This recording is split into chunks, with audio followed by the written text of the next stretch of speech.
हाँ भाई, अपने हिमालय कर रहे थे, तो इसको एक बार वापस से देख लेते हैं ताकि आपको क्लास में याद हो जाए ये चीज़। अपने ने हिमालय शुरू किया, इसे ही अपने उत्तर और उत्तर पूर्वी पर्वतीय क्षेत्र कहते हैं।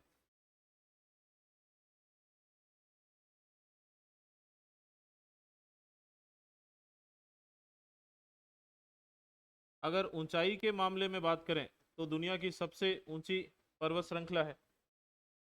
और लंबाई की बात करें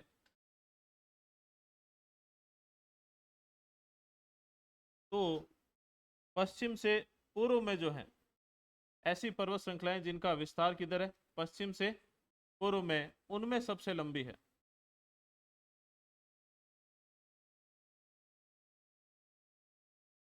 फिर भारत के उत्तरी सिरे पे पाई जाती है।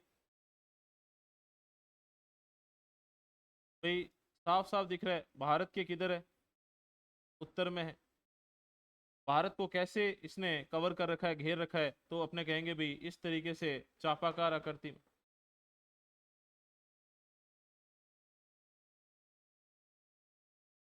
या धनुषाकार आकृति में। और अगर इस तरीके से घेर रखा है तो ये दो मोड़ हैं इसके दोनों सिरों पर, वो क्या कहलाते हैं अभी, अक्ष संघीय मोड़।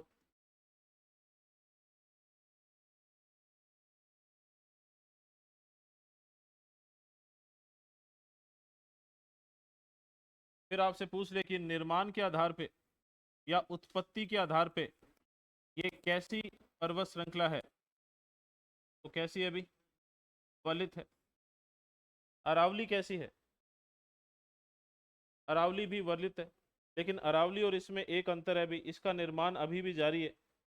और अरावली जो है,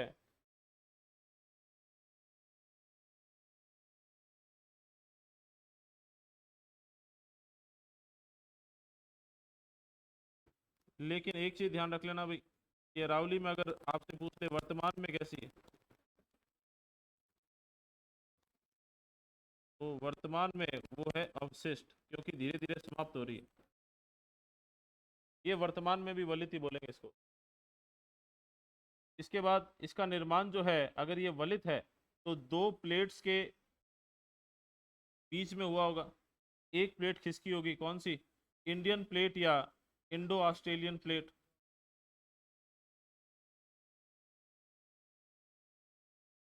ये खिसकी है कौन सी दिशा में, उत्तर पूर्व में। किसकी तरफ खिसकी है, यूरेशियन प्लेट की तरफ।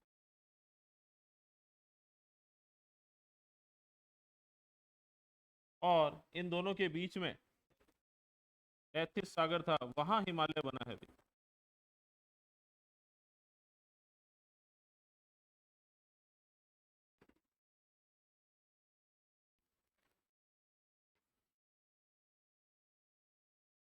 तो हिमालय कहाँ है आज, जहाँ कभी 33 सागर हुआ करता था। फिर हमने एक और चीज देखी थी भी, कि ये जो हिमालय है, इसके मुख्य तीन भाग हैं। इसके मुख्य कितने भाग हैं, तीन भाग है। ये जो ऊपर वाली तीन लाइन दिख रही है आपको, ये सबसे पहला भाग है। इसका नाम क्या है अभी, पार या ट्रांस हिमालय।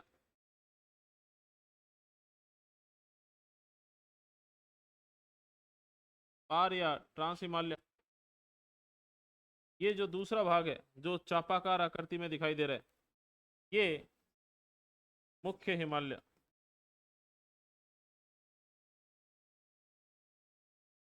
और इसके बाद ये जो लाइंस दिख रही है आपको, ये तीसरा भाग है। ये कौन सा है, पूर्वांचल। और पूर्वांचल में अपने करेंगे, लेकिन पूर्वांचल की एक खास बात है अभी, पार या ट्रांस हिमालय पश्चिम से पूर्व में है, मुख्य हिमालय पश्चिम से पूर्व में है। लेकिन ये जो पूर्वांचल है ये कैसे है, ये उत्तर से दक्षिण में है।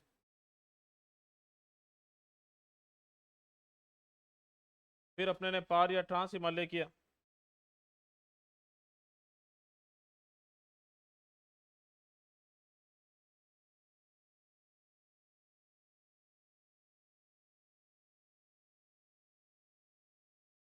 पार या ट्रांस हिमालय में भाई सीधे सिंपल सी बात है, पूरे हिमालय का, संपूर्ण हिमालय का सबसे कौन सा है, उत्तरी भाग है, और केवल पश्चिमी हिमालय क्षेत्र में ही पाया जाता है।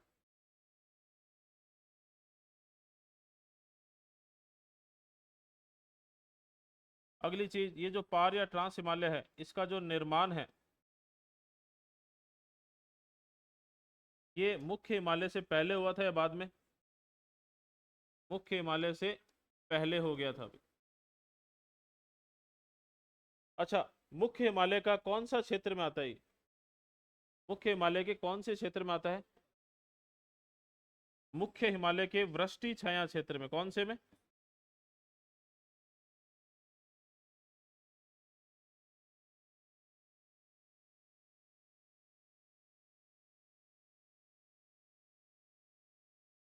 भाई इधर से मानसूनी पवनें आती है, तो यहाँ तो खूब बारिश हो जाएगी क्योंकि पर्वत इनको रोकेगा। लेकिन यहाँ क्या होगी, बारिश कम होगी या नहीं होगी, या बहुत कम होगी। तो बारिश कम होगी तो वनस्पति भी कम मिलेगी, और वनस्पति कम मिलेगी तो ये कैसा क्षेत्र होगा? तो भाई यहाँ जो जलवायु होगी वो कैसी है, शुष्क या अर्ध शुष्क? और आपको अच्छे से पता है अभी, शुष्क या अर्ध शुष्क जलवायु इसके अलावा हमारे राजस्थान में देखने को मिलती है, पश्चिमी राजस्थान में। तो ये राजस्थान की तरह, पश्चिमी राजस्थान की तरह मरुस्थल है, लेकिन कौन सा? शीत मरुस्थल।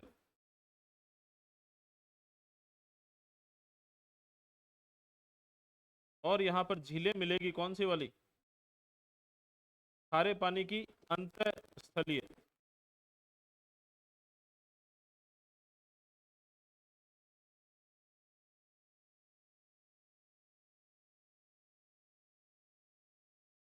जैसे सांबर होती है, के दो उदाहरण बताए थे भी मैंने, पैंगोंग और तो मोरारी।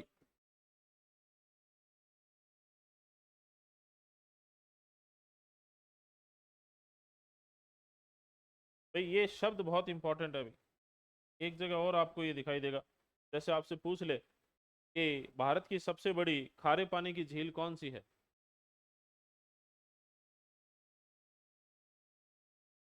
तो भाई यहाँ पर नोट कर लेना भाई, क्योंकि दोनों आपके आंसर आए, चिल्का बोल रहे हैं वो सही है। भाई सिंपल सा पूछे, भारत की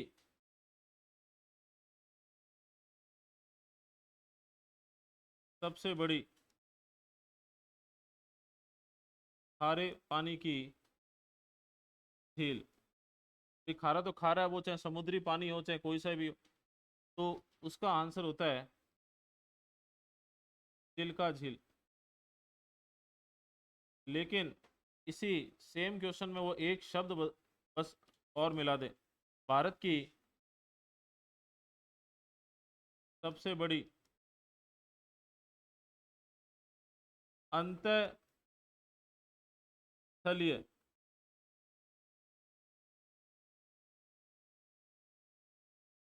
खारे पानी की झील, तो इसका आंसर होगा अपना सांबर झील।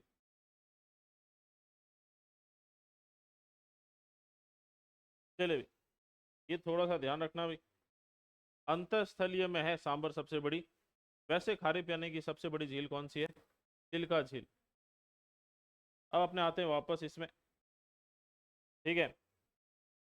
हिमालय का सबसे उत्तरी भाग है, केवल पश्चिमी हिमालय क्षेत्र में पाया जाता है, मुख्य हिमालय से पहले ही निर्मित हो गया था, मुख्य हिमालय के वृष्टि छाया क्षेत्र में आता है, इसीलिए यहाँ जलवायु शुष्क या अर्ध शुष्क है, इसीलिए ये शीत मरुस्थल का उदाहरण है, ठीक है भाई। और यहाँ पर अंतःस्थलीय खारे पानी की झीलें मिलती है, पूरे भारत में अंतःस्थलीय खारे पानी की झीलें या तो राजस्थान में मिलती है या लद्दाख में मिलती है। और इसके दो उदाहरण है, कौन से? पैंगोंग और तो मोरारी झील।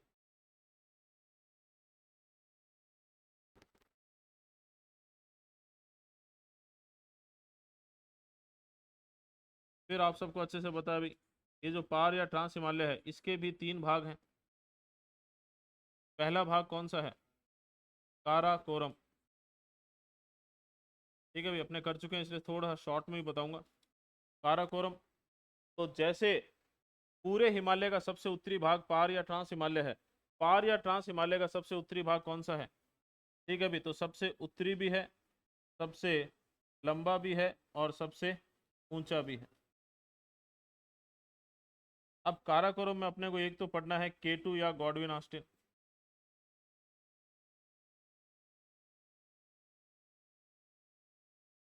तो सबसे पहली चीज, केटू या गॉडविन ऑस्टिन हिमालय के कौन से भाग में? पार या ट्रांस हिमालय में, और पार या ट्रांस हिमालय में भी किस में?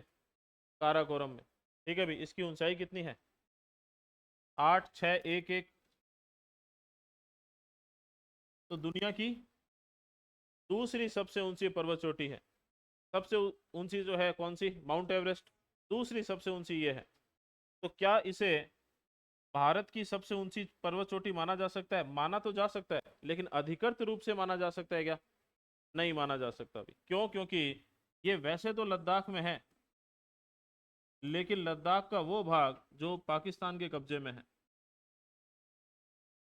तो यहीं पर इसके साथ अपने याद कर लेते हैं कि आपसे पूछ ले अधिकृत रूप से, कानूनी रूप से भारत की सबसे ऊंची पर्वत चोटी कौन सी होगी?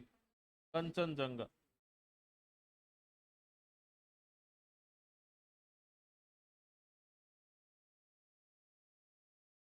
इसके बाद हमने किया तब इसके अंदर कुछ ग्लेशियर थे, कुछ के तो नाम ही ध्यान रखने थे अपने को। कौन कौन से थे? ठीक है, हिस्पर, ब्याफो, बतूरा और बालतोरो। ये तो केवल नाम ध्यान रखना भी, कि बाई चांस पूछ लिए कहाँ के ग्लेशियर हैं, या काराकोरम से संबंधित निम्न में से कौन सा ग्लेशियर है? हिस्पर, ब्याफो, बतूरा, बालतोरो। और एक और है जिसके बारे में थोड़ा सा डिटेल में पढ़ना पड़ता है अपने को, सियाचिन। सियाचिन को दुनिया का कौन सा ध्रुव कहते हैं? तीसरा ध्रुव कहते हैं भी। उत्तर और दक्षिणी ध्रुव को छोड़ दें तो दुनिया में सबसे बड़ा ग्लेशियर कौन सा है? सियाचिन ही है। इसकी आकृति कैसी है? त्रिभुजाकार है। और ये एक तो पीओके और चीन वाला कौन सा क्षेत्र है? अक्साई चीन, जो चीन ने कब्जे में कर रखा है, और एक अपना इधर जो भारत के अधिकार में है। इन तीनों के बीच में है ये, इसीलिए इसे दुनिया की सबसे ऊंची युद्ध भूमि कहा जाता है। अभी दुनिया की सबसे ऊंची युद्ध भूमि कहा जाता है। इससे एक नदी निकलती है, कौन सी? नुब्रा नदी। और ये नुब्रा नदी किसकी सहायक नदी है? सिंधु नदी की। और नुब्रा नदी घाटी सियाचिन की कौन सी दिशा में मिलती है? दक्षिण में मिलती है। ठीक है भाई, तो ये हो गया अभी अपना काराकोरम। इसके बाद में दूसरा जो है वो है लद्दाख। तो लद्दाख की अवस्थिति पर ही कहाँ पर स्थित है, इस पर क्वेश्चन आ जाए तो काराकोरम और तीसरे वाला कौन सा है? जास्कर।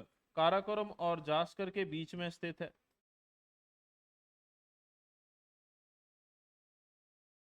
ये काराकोरम है, ये लद्दाख है, और ये जास्कर। काराकोरम और जास्कर के बीच में स्थित है, या काराकोरम के दक्षिण में स्थित है। अब देखिए भाई, इसी लद्दाख को तिब्बत में क्या कहा जाता है? कैलाश। और इसी में एक मुख्य कैलाश पर्वत है। और इस कैलाश पर्वत के दक्षिण में कौन सी झील है? मानसरोवर झील है। इस मानसरोवर झील के पास से सिंधु नदी का उद्गम होता है। कौन से ग्लेशियर से? बोखारचू ग्लेशियर से।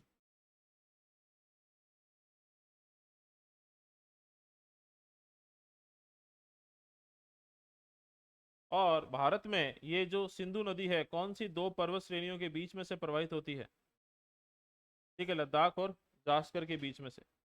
अच्छा, इसकी जो प्रवाह की दिशा है वो पहले तो होती है उत्तर पश्चिम, और उसके बाद इसकी दिशा हो जाती है दक्षिण पश्चिम। क्यों हो जाती है?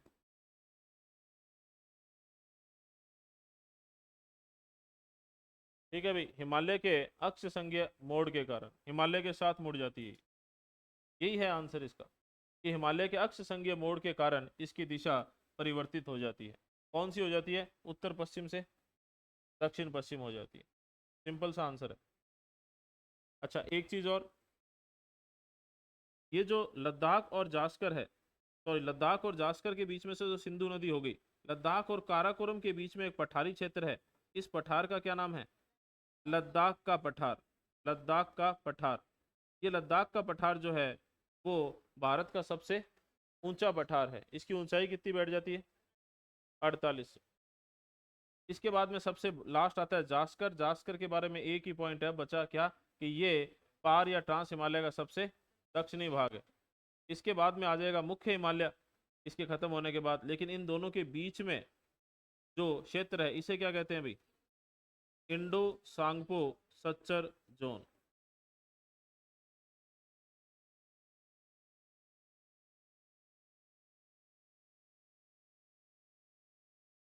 फिर अपने ने कल मुख्य हिमालय शुरू कर दिया था भाई।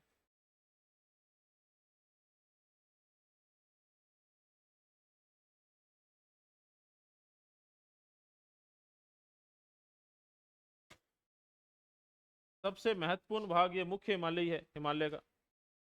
यही वो भाग है जिसको हम इस तरीके से दिखाते हैं।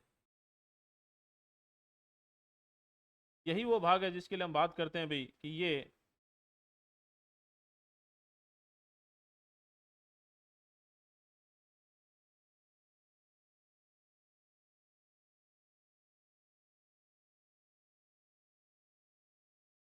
लद्दाख से लेकर कहाँ तक है? ठीक है भाई, यहाँ पर एक पर्वत मिलता है, ये कौन सा है? नंगा पर्वत। और यहाँ एक पर्वत मिलता है, वो कौन सा है? नामचा बारवा।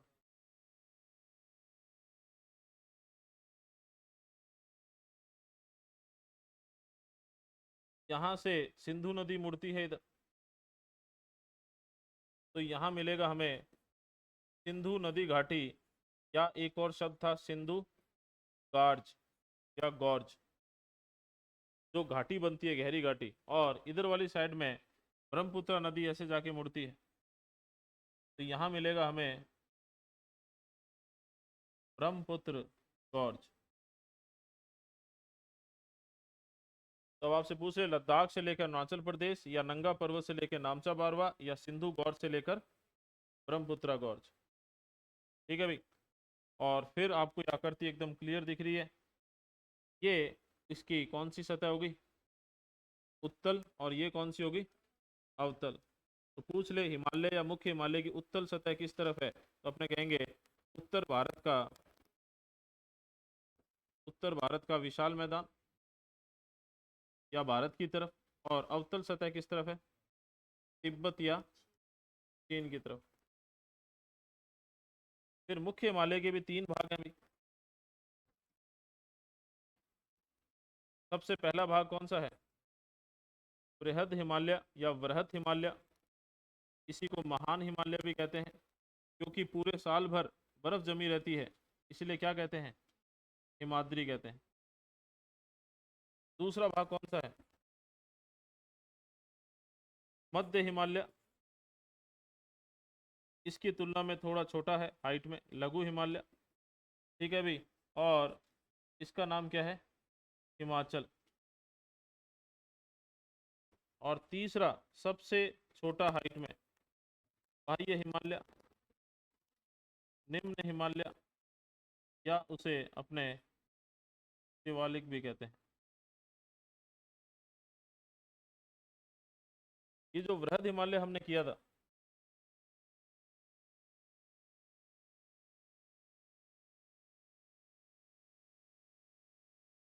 इसके लिए अपने ने एक डायग्राम बनाया था अभी।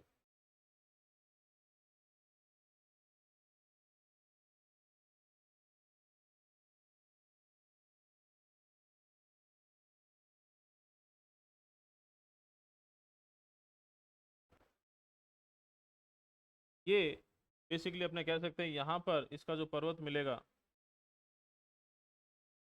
वो है कौन सा? नंगा पर्वत। बाकी वही लद्दाख और सिंधु नदी घाटी बार बार लिखने की जरूरत नहीं है। लेकिन नंगा पर्वत वास्तव में, अब आपको पता चल गया, नंगा पर्वत वास्तव में कौन से हिमालय क्षेत्र का है? बृहद हिमालय का है। किसका है? बृहद हिमालय का है। और यहाँ कौन सा है? नामचा बारवा। और आपको ये भी पता है अभी, इन दोनों पर्वतों को मैंने इस तरीके से क्यों बनाया है? एक तो है धीमा ढाल और एक क्या है, तीव्र ढाल। तो हिमालय क्षेत्र में पश्चिम से पूर्व की ओर चलते हैं तो पर्वतों के ढाल धीमे से तीव्र होते चले जाते हैं। ठीक है भाई, चौड़ाई पर क्या असर पड़ेगा, चौड़ाई जो है वो कम होती चली जाएगी। तो ये इसीलिए इस क्षेत्र की चौड़ाई हम कहते हैं 190 किलोमीटर से कितनी है, 120 किलोमीटर तक। ऊंचाई पर क्या असर होगा, ऊंचाई पहले बढ़ेगी और फिर कम हो जाएगी। और सबसे ऊंचा पर्वत कौन सा आ जाएगा यहाँ, माउंट एवरेस्ट। 8848.86 मीटर का है। अभी थोड़ी देर में इसकी बात करेंगे अपने। और इसकी लंबाई कितनी बैठ जाती है, लगभग 2400 किलोमीटर। और औसत ऊंचाई कितनी बैठ जाती है, 6100 मीटर।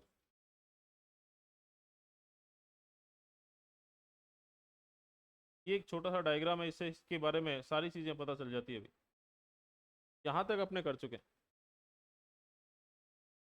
यहाँ तक कर चुके हैं ना अभी। अब आगे बढ़ते हैं अभी। अब आपसे पूछ ले कि बृहद हिमालय के मुख्य पर्वत चोटियां कौन सी है, तो उसमें सबसे पहली आ जाएगी कौन सी, माउंट एवरेस्ट। सबसे पहली कौन सी आ जाएगी, माउंट एवरेस्ट। माउंट एवरेस्ट मुख्यतः नेपाल में है, थोड़ा सा भाग इसका चीन में भी स्थित है। कितना बैठता है, 8848.86 मीटर। ठीक है भाई। और नेपाल में इसे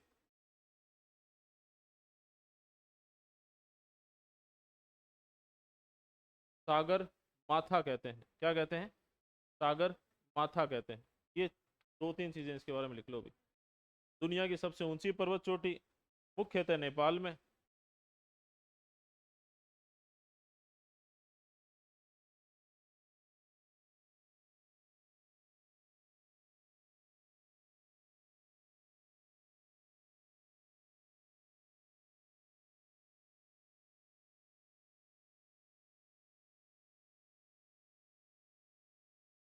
मुख्यतः नेपाल में, कुछ भाग इसका चीन में भी है।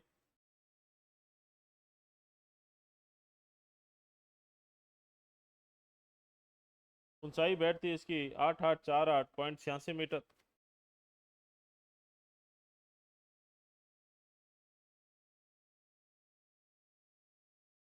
और नेपाल में इसे सागर माथा कहा जाता है।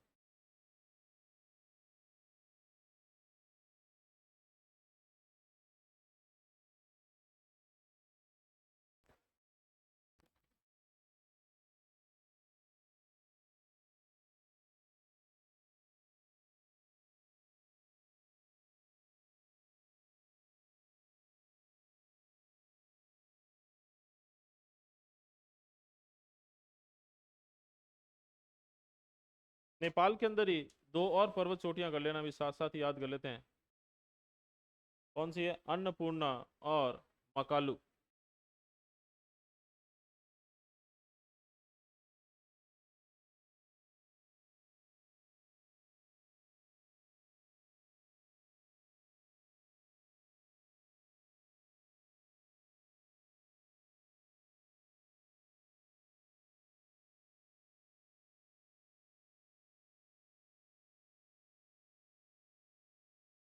लद्दाख का नंगा पर्वत हो जाएगा, इसी का ही भाग है। लद्दाख के अंदर नंगा पर्वत भाई इसी का ही भाग है। उसके बाद उत्तराखंड में आते हैं।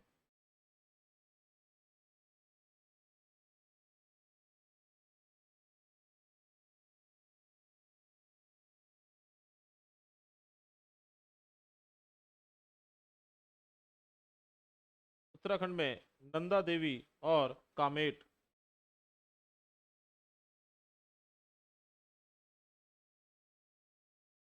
नंदा देवी के बारे में भी दो तीन बातें अपने करेंगे, लेकिन पहले एक बार नाम लिख लेते हैं।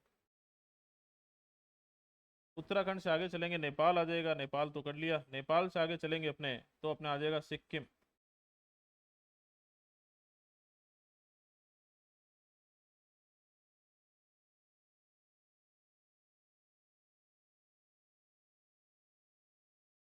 सिक्किम आ जाएगा कंचनजंगा। सिक्किम से आगे जाएंगे अरुणाचल प्रदेश। अरुणाचल प्रदेश में नामचा बारवा।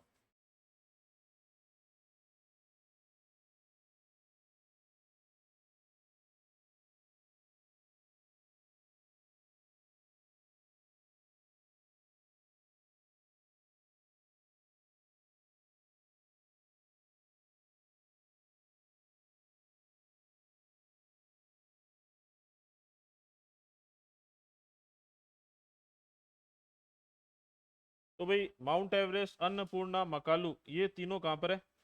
नेपाल में। हिमालय के कौन से भाग का भाग है? बृहद हिमालय में। बृहद हिमालय में लद्दाख के अंदर कौन सा है? नंगा पर्वत। उत्तराखंड में नंदा देवी और कामेट। सिक्किम के अंदर कंचनजंगा। अरुणाचल प्रदेश में नामचा बारवा। अब ये जो कंचनजंगा और नंदा देवी है, इसके बारे में दो तीन चीजें हैं, तो अलग से लिख लीजिए। कंचनजंगा,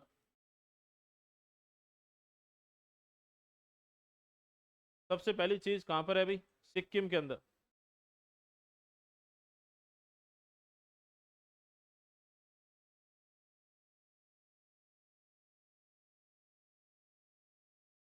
8598 मीटर।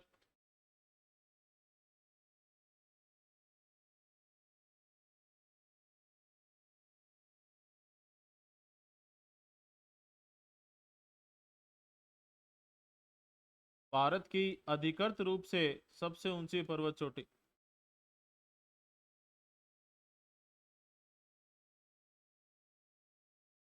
भारत की अधिकृत रूप से सबसे ऊंची पर्वत चोटी।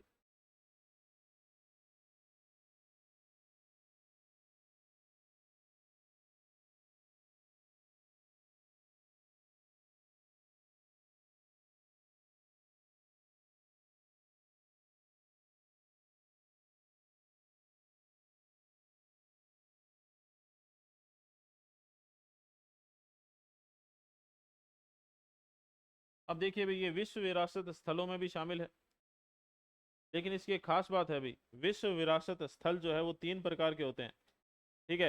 एक तो कौन से होते हैं? सांस्कृतिक, ठीक है। एक कौन से होते हैं? प्राकृतिक। और तीसरा होता है मिश्रित, मतलब वो जिसमें दोनों चीजें हो। पूरे भारत में एक ही है जो मिश्रित में आता है। तो लिख लेना भाई, भारत का एकमात्र मिश्रित श्रेणी का विश्व विरासत स्थल। और मिश्रित शैली से मतलब क्या है, तो ब्रैकेट में लिख लेना भाई, सांस्कृतिक प्लस, हाँ भाई, सांस्कृतिक प्लस प्राकृतिक। जैसे राजस्थान में है ना जंतर मंतर, तो वो कौन सी में आता है? सांस्कृतिक में। केवला देव किस में आता है? प्राकृतिक में। मिश्रित, भारत का एकमात्र मिश्रित श्रेणी का विश्व विरासत स्थल।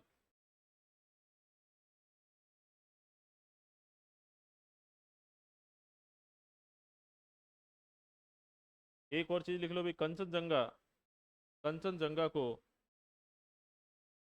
जैव मंडल, बायोस्फीयर में भी शामिल किया गया है।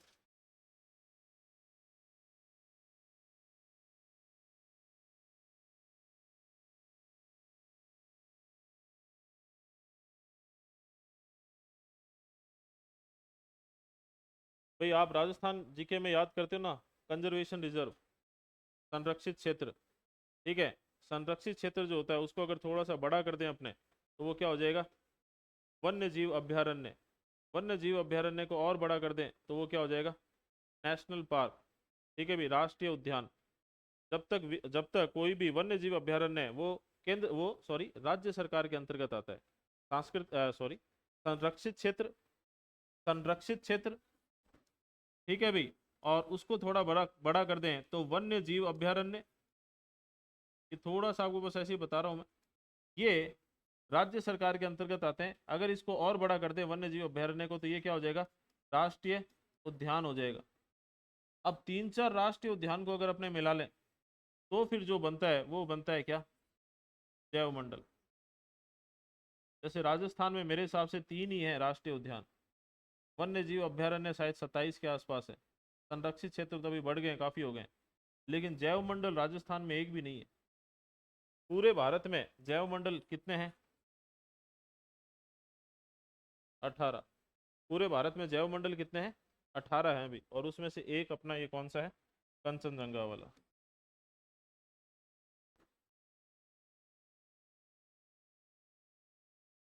अब बात करेंगे अपने नंदा देवी की।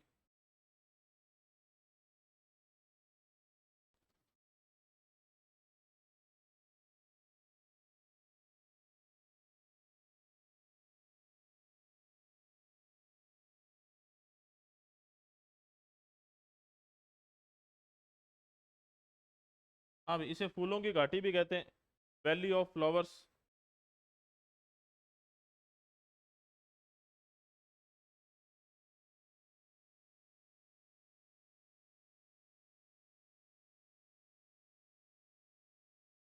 इसे फूलों की घाटी, वैली ऑफ फ्लावर्स भी कहते हैं।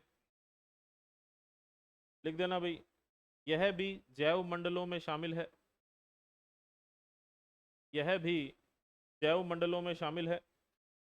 इसकी ऊंचाई लिखें भाई, 7186 है या 7816, एक सेकंड थोड़ा देख ही लेते हैं।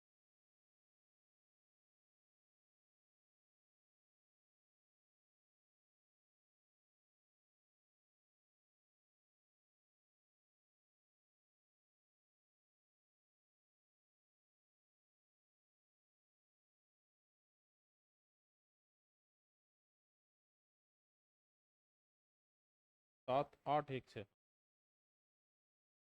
इसकी ऊंचाई लिखना भाई, 7816।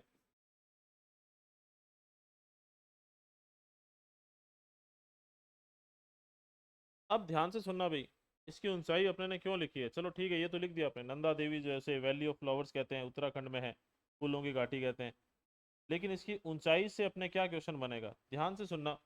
ये जो कंचनजंगा है, ये अधिकृत रूप से भारत की सबसे ऊंची पर्वत चोटी है, लेकिन इसका थोड़ा सा भाग है ना भूटान में भी है, मतलब चौड़ा पर्वत है, तो थोड़ा सा भाग किधर चला जाता है, भूटान की तरफ चला जाता है। ऐसे पर्वत जो संपूर्ण रूप से भारत के अंदर ही है, ऐसे पर्वत जो संपूर्ण रूप से भारत में ही है, उनमें सबसे ऊंचा कौन सा है, ठीक है, तो ये नोट करके लिख लेना भाई। ऐसे पर्वत, ऐसे पर्वत जो संपूर्ण रूप से, ऐ- ऐसे पर्वत जो संपूर्ण रूप से भारत में स्थित है,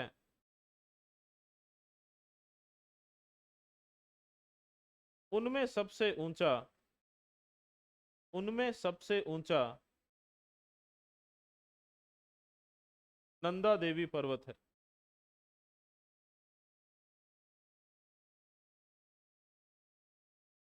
उनमें सबसे ऊंचा नंदा देवी पर्वत है।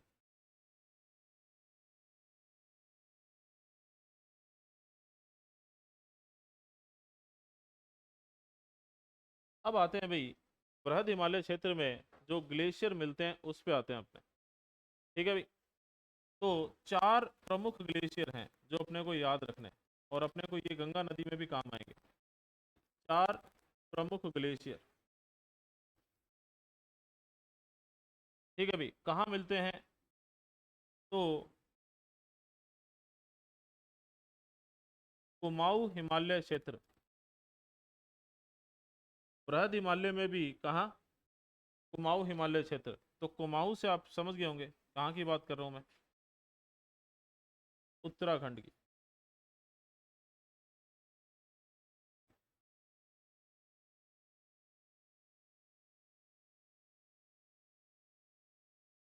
YGSP, ये अपने को याद रखना है अभी, क्यों याद रखना है, ये इनका पश्चिम से पूर्व का क्रम है भी, इसी क्रम में ही याद रखना है। ये वाई से है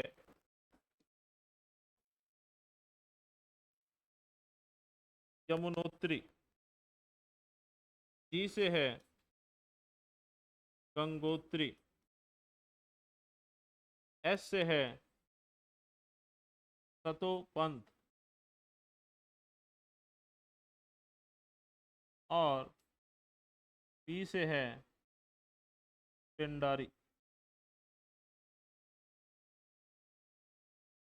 देखो भी आगे काम आएंगे अपने ये। हाँ जी, ये है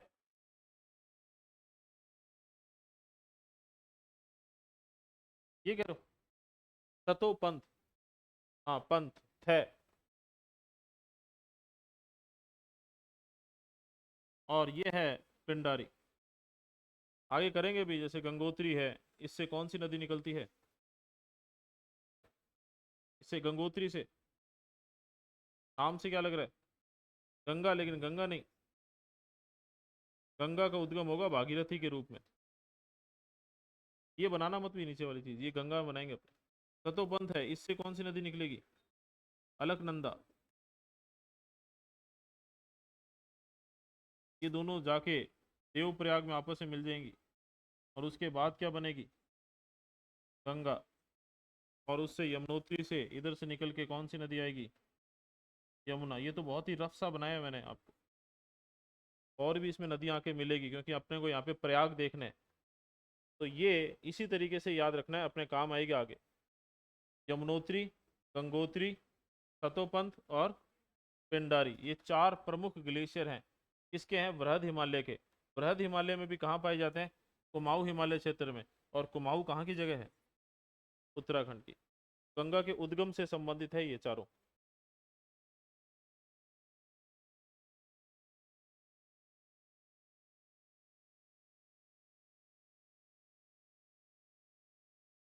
अब आते हैं भी दर्रे। लेकिन हिमालय के दर्रे में अपने पूरा एक अलग टॉपिक करवा देंगे आपको, सारे दर्रे एक साथ करवा देंगे। लेकिन यहाँ पर आपके लिए एक चीज छोड़ जाता हूँ मैं, कि भाई ये जो वृहद हिमालय के दर्रे हैं उनमें ला शब्द मिलता है। स्थानीय भाषा में इनके आगे ला शब्द लगा देते हैं। तो इसमें एक लाइन लिख लो। इस श्रेणी में, इस श्रेणी में बहुत से महत्वपूर्ण दर्रे हैं। बहुत से महत्वपूर्ण दर्रे हैं जिन्हें स्थानीय भाषा में ला कहते हैं।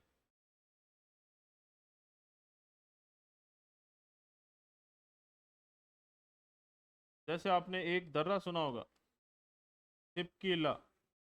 हालांकि जेलपला, नाथुला ये भी हैं, लेकिन सिपकीला दर्रा आपने सुना होगा। ठीक है। और सह से ही आपने सुना होगा शिमला।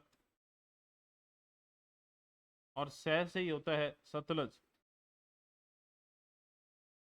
तो ये सतलज नदी जो है ना, ये भी तिब्बत से आती है।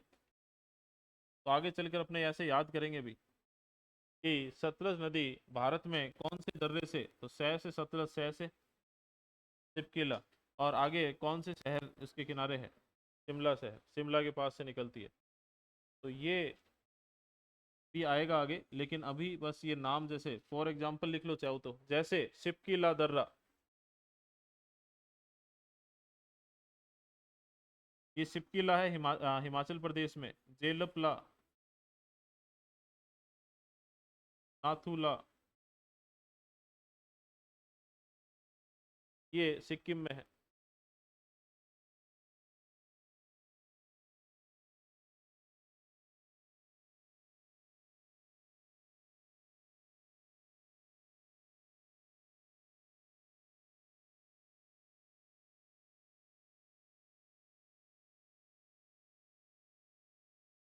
अब आ जाएगा अपना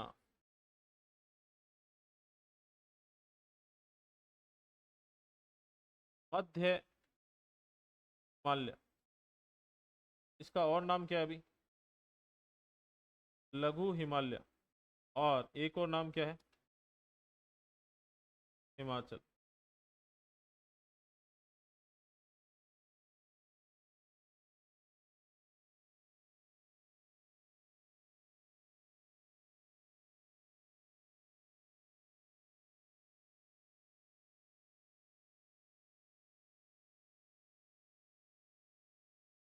इसमें भी एक वैसा सही डायग्राम बना देते हैं अपने, ताकि अपने को समझने में आसानी रहे भी।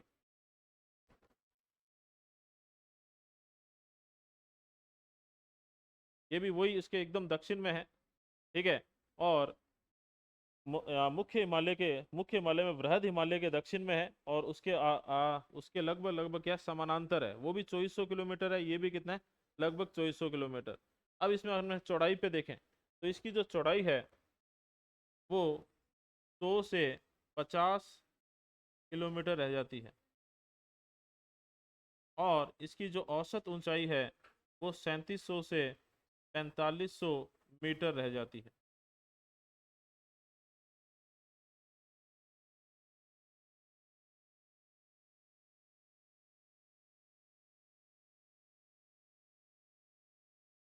तो इसमें एक छोटा सा डायग्राम तो ये बना लो भाई, उसी से बस आपको सारा पता चल जाएगा। इसकी औसत ऊंचाई कितनी है, 3300 से 4500 मीटर, मतलब बृहद हिमालय से कम ऊंचाई पर है, कम ऊंचे हैं ये। इसकी चौड़ाई भी बृहद हिमालय से कम है, उसकी 190 से 120 थी, इसकी 100 से 50 है। और इसकी लंबाई कितनी है पश्चिम से पूर्व में, 2400 किलोमीटर।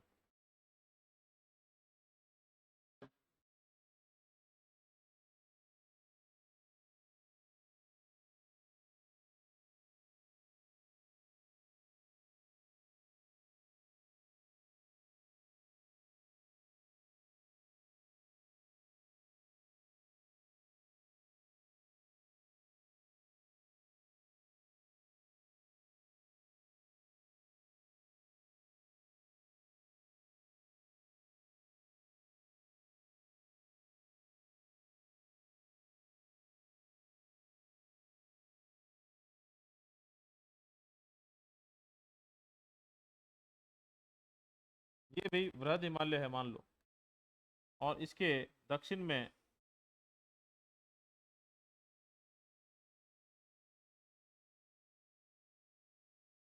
ये जो है, ये क्या है, मध्य हिमालय।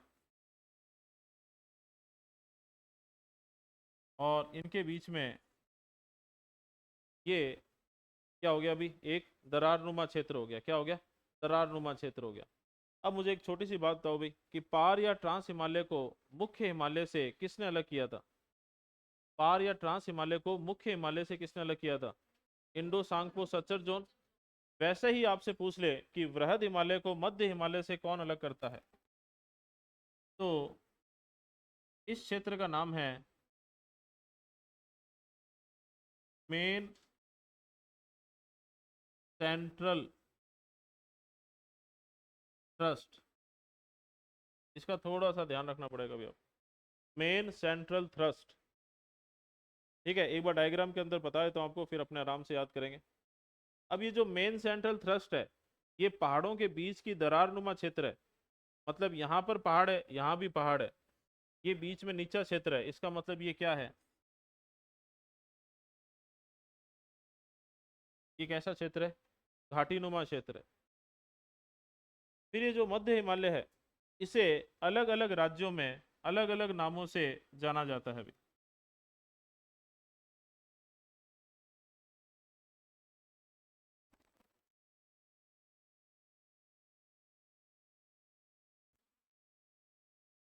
देखो भाई, यहाँ पे तो जम्मू कश्मीर होगा,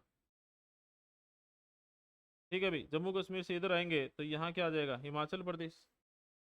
यहाँ क्या आ जाएगा, उत्तराखंड। यहाँ क्या आ जाएगा, नेपाल। यहाँ क्या आ जाएगा, सिक्किम। और यहाँ क्या आ जाएगा, भूटान। मेनली भूटान तक इसके अपने को नाम देखने हैं, जम्मू कश्मीर, हिमाचल प्रदेश, उत्तराखंड, नेपाल, सिक्किम और भूटान, ठीक है। तो उस डब्बे को अपने बांट देते हैं अभी। ये पहला भाग जो है ये जम्मू कश्मीर हो गया, ये जो दूसरा भाग है, ठीक है भाई, ये क्या हो गया, हिमाचल प्रदेश। ये जो तीसरा भाग है ये क्या हो गया, उत्तराखंड। अब देखो यहाँ पर अपने सबसे ऊंचा पर्वत बना है, तो इसका मतलब ये नीचे वाला भाग कौन सा है, नेपाल, क्योंकि इधर ये माउंट एवरेस्ट है। नेपाल के बाद कौन सा आ जाएगा, सिक्किम आ जाएगा। कौन सा आ जाएगा, सिक्किम राज्य आ जाएगा। और सिक्किम के बाद में क्या आ जाएगा भाई, भूटान आ जाएगा।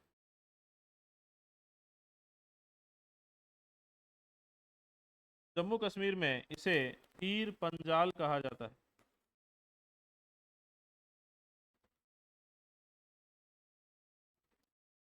जम्मू कश्मीर में क्या कहा जाता है, पीर पंजाल।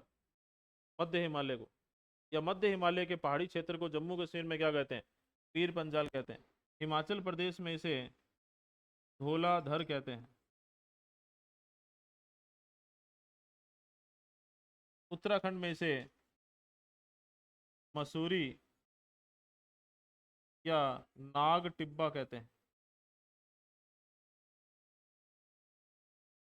नेपाल में इसे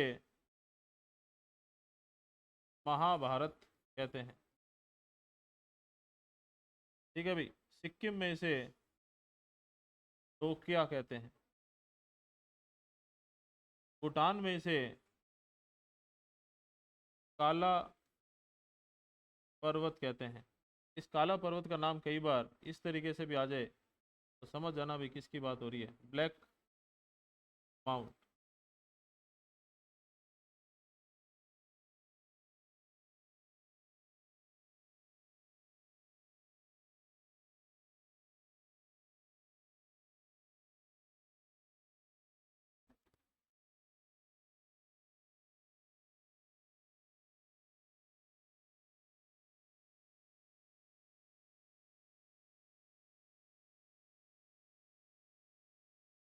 तो सीधे लिख देते हैं। हाँ भाई, अब देखिए घाटियां जो आएगी, बृहद हिमालय और पीर पंजाल के मध्य, बृहद हिमालय और पीर पंजाल के मध्य जो घाटी क्षेत्र है उसे क्या कहते हैं, उसे कश्मीर की घाटी कहते हैं। क्या कहते हैं, कश्मीर की घाटी कहते हैं।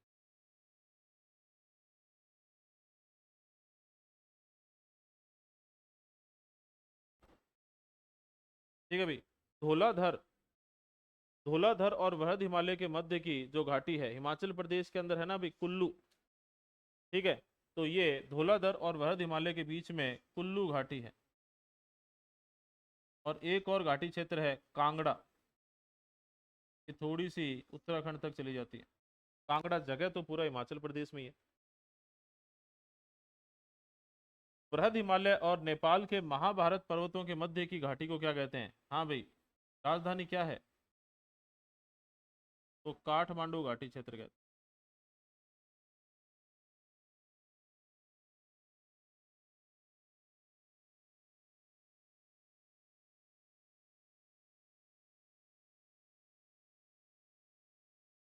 अब एक डायग्राम और बना के चला जाता हूँ आपको मैं। देखिए भाई, इसकी ऊंचाई उतनी नहीं है जितनी किसकी थी, बृहद हिमालय की। ठीक है। तो यहाँ क्या होता है, ये पूरे साल भर बर्फ से ढके नहीं रहते। जैसे आप शिमला गए हो तो कभी आपने देखा हो तो जून के अंदर कोई बर्फ नहीं है वहाँ पे, सर्दियों में है। ठीक है। तो यहाँ पर ध्यान देना भाई, यहाँ क्या होता है, पर्वतों के ऊपर की तरफ, पर्वतों में ऊंचाई पर क्या होता है कि सर्दियों में तो बर्फ आ जाती है और गर्मियों में बर्फ पिघल जाती है। तो गर्मियों में जैसे ही बर्फ पिघलती है तो ऊपर घास उग जाती है। क्या उग जाती है, घास उग जाती है। तो यहाँ मिलते हैं घास के मैदान।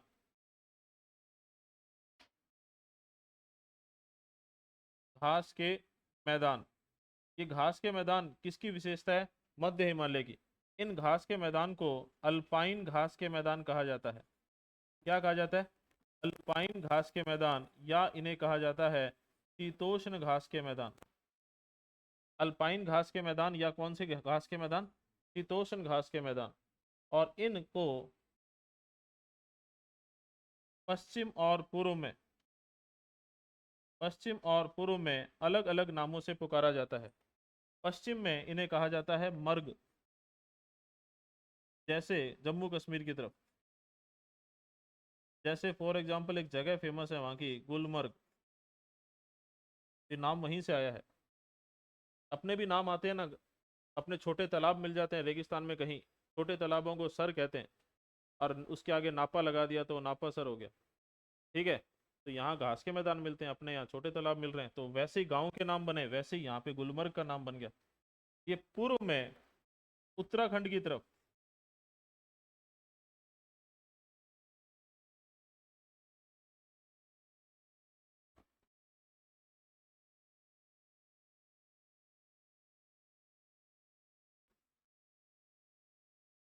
इन घास के मैदानों को बुग्याल या पयार कहते हैं। अभी 3 शब्दों वाला ही है, ध्यान रखना।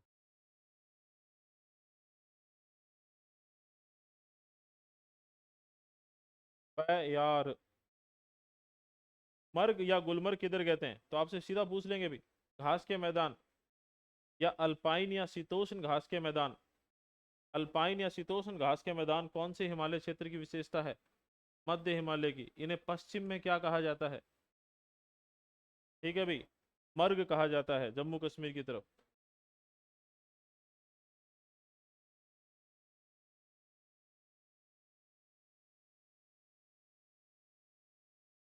अब 2-1 पॉइंट है, कल कर लेंगे, लेकिन आपको ये वाला डायग्राम याद है, ये 3 डायग्राम याद है, तो मतलब आपको मध्य हिमालय पूरा अच्छे से आ गया अभी।